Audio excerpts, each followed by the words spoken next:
Les fausses promotions avec des faux compteurs, tout le monde le fait. Est-ce bien légal? C'est le sujet du podcast de ce jour.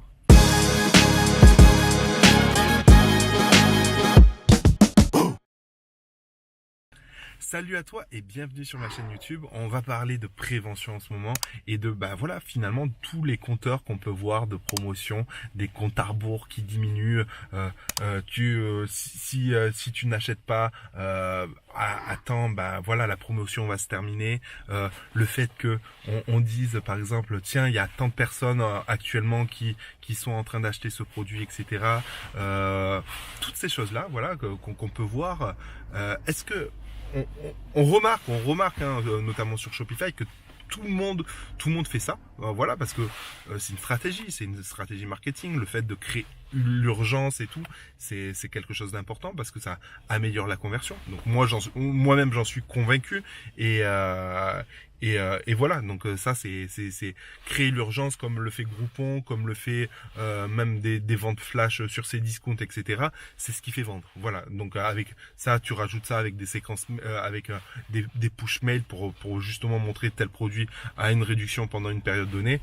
Forcément tu vas vendre plus. Mais le fait de le faire de façon automatique, est-ce que c'est vraiment légal?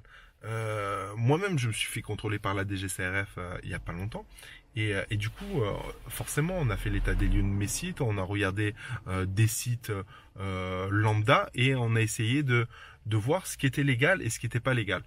Et du coup, clairement, faire une promotion de façon automatique, ce n'est pas légal. Une promotion, elle doit être pas récurrente, elle doit être temporaire dans une période bien définie et surtout elle doit s'arrêter. Une fois que le compteur est mis en place et terminé, la promotion elle doit s'arrêter. C'est pas parce que si on recharge la page, on ne doit pas retomber avec un compteur qui repart depuis le début.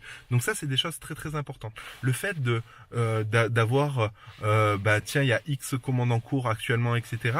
Ça aussi c'est pas légal. Encore une fois, je te le dis, je te le dis parce que je l'ai vécu et parce que j'ai eu un contrôle, que j'ai eu un contrôle et du coup j'en ai discuté avec la personne, etc. Et du coup, ça c'est passible d'amende. Voilà, c'est passible d'amende. Donc en fonction de ton site, en fonction du nombre de personnes que t'as floué, finalement auquel t'as menti, etc. Ça peut être lourd de conséquences. Donc je t'invite vraiment, si tu fais ce type de choses, déjà de regarder si tu le fais bien. Encore une fois, faire une promotion à une période donnée, ce n'est pas illégal. Avoir un compteur qui se décompte avec la promotion, ce n'est pas illégal du moment que ce compteur, une fois qu'il est à zéro, il reste à zéro et que la promotion, elle n'est plus active.